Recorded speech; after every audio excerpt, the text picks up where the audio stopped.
Bila ada kesalahan saya mohon maaf. Waktu saya kembalikan ke Mbak Moderator. Wassalamualaikum warahmatullahi wabarakatuh.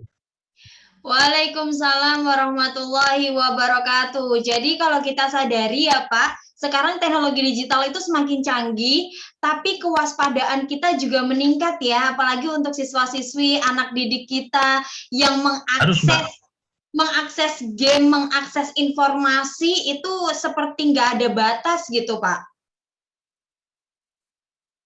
Betul Mbak.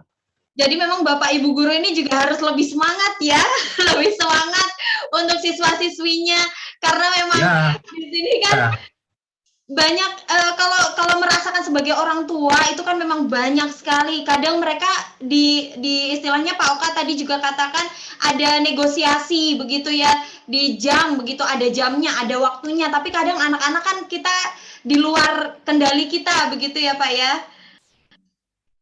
Ya. Tapi insya Allah bisa lah, harus bisa Pak. Harus bisa begitu ya.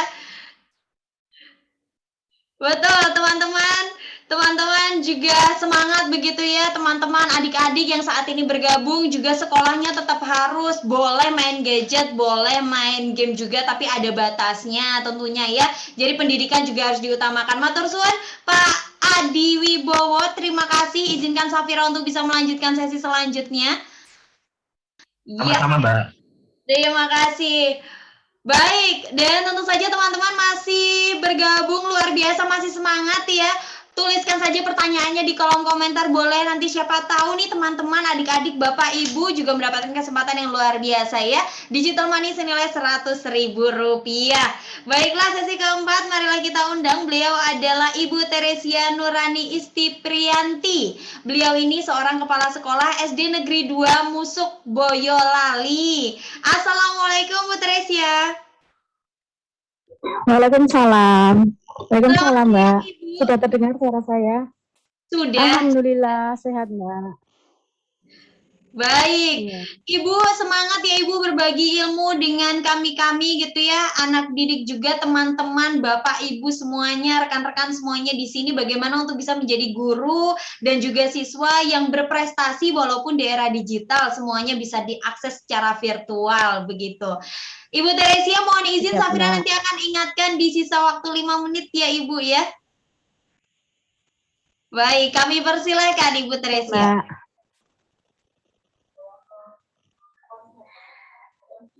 Bismillahirrahmanirrahim. Assalamualaikum warahmatullahi wabarakatuh.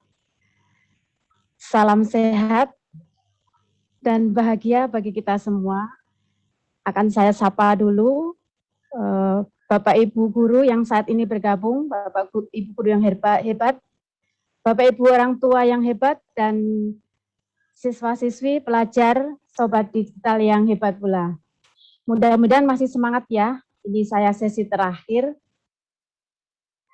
dalam Gerakan Nasional Literasi Digital ini. Pada hari ini saya akan menyampaikan sebuah judul Sukses Belajar Online dengan Cakap Digital. Baik, next. Ya, next. Tak kenal maka tak sayang. Ini saya. Nama saya Teresia Nurani Istiprianti. Saya seorang kepala sekolah dari SD Negeri 2 Musuk Boyolali. Ini media sosial saya yang paling tertua ini Facebook. Tahun 2010 saya sudah memiliki Facebook dan baru beberapa teman yang menjadi teman dan sekarang sudah hampir 3.000-an teman. Ya. Kemudian beberapa media sosial yang lain saya punya akunnya karena mengikuti perkembangan, ada Instagram, ada Twitter, ada blog, kemudian saya juga mempunyai media yang sekarang baru yaitu TikTok ya. Beberapa tulisan saya dimuat di media surat kabar ini. Kemudian next. Bapak Ibu guru dan sobat digital, di era digital ini pembelajaran secara online sudah biasa. Kalau dahulu pembelajaran dilaksanakan secara konvensional bertatap muka langsung di kelas. Medianya menggunakan buku, kemudian menggunakan papan tulis, kemudian guru ini sebagai sumber belajar utama, dan tidak ada sumber belajar yang lain. Tetapi di era digital saat ini, pembelajaran sudah dilaksanakan dengan secara online. Menggunakan media digital berbasis maya. Tadi disebutkan bahwa bukan media maya karena kita ini hanya suatu bukan maya, nggih. Jadi ini ada kehidupan yang lain gitu ya, Pak Oka tadi nih. Ya, betul. Kemudian dengan belajar secara online ini mestinya siswa dapat belajar kapanpun, dimanapun, tidak terikat waktu. Ketika di sekolah itu ada jadwal harus bertatap muka langsung dengan guru. Tetapi kalau secara online, anak-anak atau siswa bisa belajar kapanpun dia akan belajar. Kemudian bisa mengakses banyak informasi melalui media online. Next.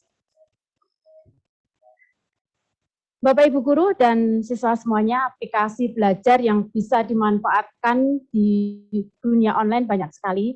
Tetapi di sini saya akan memberikan contoh 8 media aplikasi belajar online. Ini ada Ruang Guru. Ruang Guru ini menyediakan bimbel secara online yang memiliki fitur video yang bisa untuk memahami materi pelajaran disesuaikan dengan materi atau kurikulum SD maupun sampai dengan SMA. Kemudian ada Rumah Belajar. Rumah Belajar ini adalah merupakan portal belajar milik Kementerian Pendidikan dan Kebudayaan. Di sini guru bisa membuat atau menyeting sendiri ruang belajarnya secara virtual dengan anak-anak menggunakan Rumah Belajar. Selain itu juga disiapkan atau disediakan portal-portal yang lain. Kelas Maya, ada Peta Budaya, kemudian bisa diakses menggunakan Android maupun PC di laptop dengan mengakses laman belajar kemendikbud.go.id. Selanjutnya adalah Google Classroom. Google Classroom ini adalah fitur yang disiapkan oleh Google yang digunakan oleh siswa dan guru bisa untuk belajar atau pembelajaran.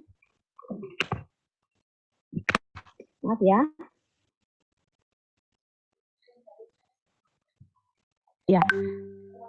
Kemudian masih ada lagi Kipin School, ini juga menyediakan banyak sekali materi. Kemudian next dulu, kemudian ada Kuiper, ya. Kemudian ada Zenius. Mohon maaf, kembali ya. Terima kasih. Kemudian ada kelas kita. Kelas kita ini selain menyediakan materi pelajaran dengan fitur untuk pelajaran formal, juga menyediakan program Android dasar, cara membuat website dan infografis lainnya. Next.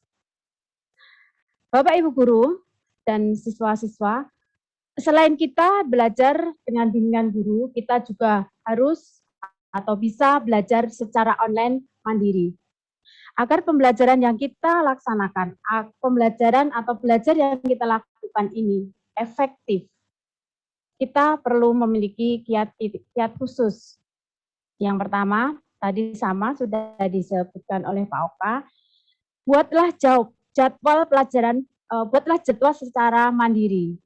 Kapan kita akan belajar, kapan kita akan berolahraga, kapan kita akan bermain game, kapan kita akan beristirahat.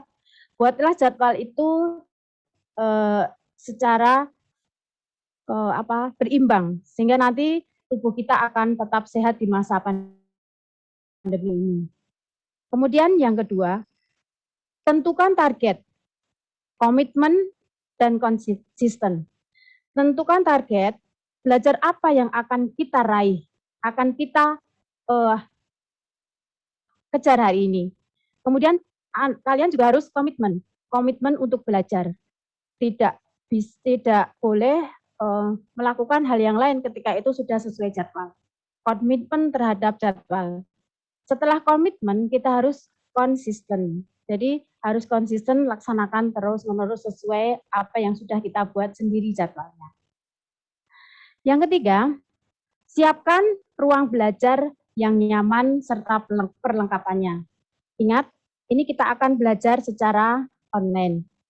Jadi siapkan gadget misalnya, atau Android,